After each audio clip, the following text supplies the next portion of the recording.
Hi, so today we're going to start Q4, week 5. These are our video notes, Fighting for Voting Rights. In the fight for voting rights during the Civil Rights Movement, many of these groups came from what we call a grassroots movement. And grassroots movement means from the ground up. So we would see these groups come together in small communities and work to get legislation passed. Two groups were the Student Nonviolent Coordinating Committee, also known as SNCC. We pronounced it SNCC, S-N-I-C-K, working on the idea of one man, one vote. The second group was known as the Congress of Racial Equality, also known as CORE. They started in Chicago. And both of these groups worked to try to get what we'll end up talking about, the Voting Rights Act, passed. So their goal was for voting rights.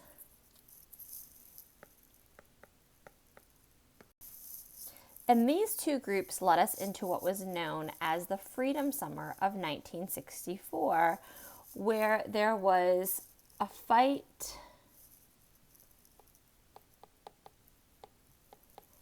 to pass the Voting Rights Act.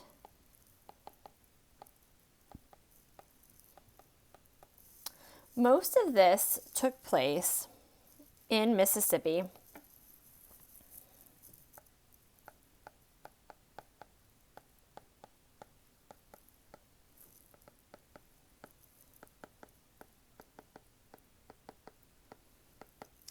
It was a group of college students. You can tell by the picture that they look very young. It was also a mixed group, so black and white. And you can see here that it was black and white. And also you can see that they are holding hands. It was a non-violent protest that they took all over Mississippi.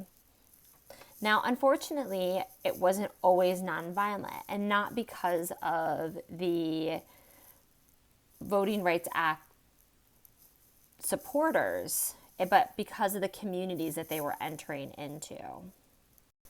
And this led us right into the Freedom Summer murder. During 1964, in June, in a small county in Mississippi, 3 individuals had gone missing and were later found murdered. They were murdered by local Klansmen.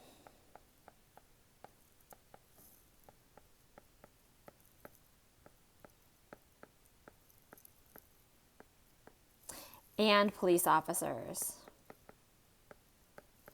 And these young men were just trying to register individuals to vote. That is why they were in Mississippi when they disappeared. They were from the north and came down to register individuals to vote in the south. And because of acts of violence like this, it led us into the Selma campaign. The Selma campaign, or the March of Selma, was a 50-mile protest march.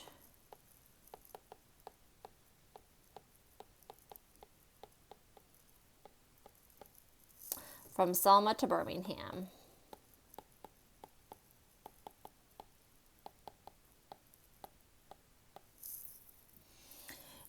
And the reason why they marched is because they were protesting the murder of another voting rights activist.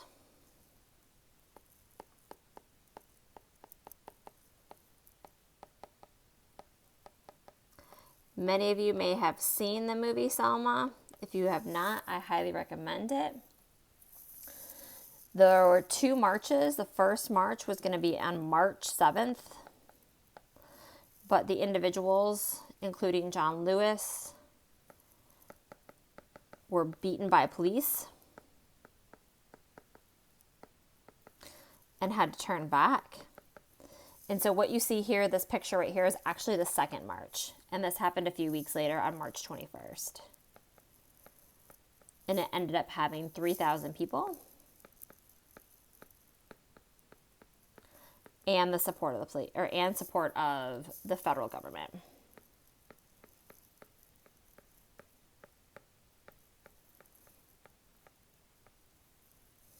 So the first march was much smaller. The second, after news portrayed what had happened, became much larger. So this is the second one that you see right here.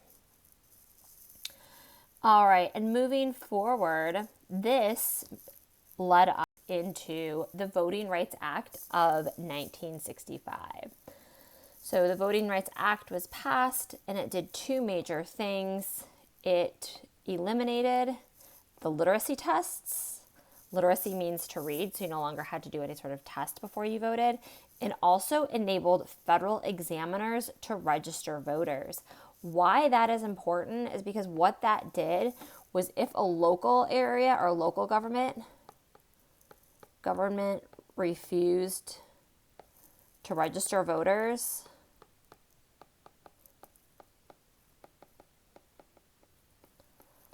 the federal government could.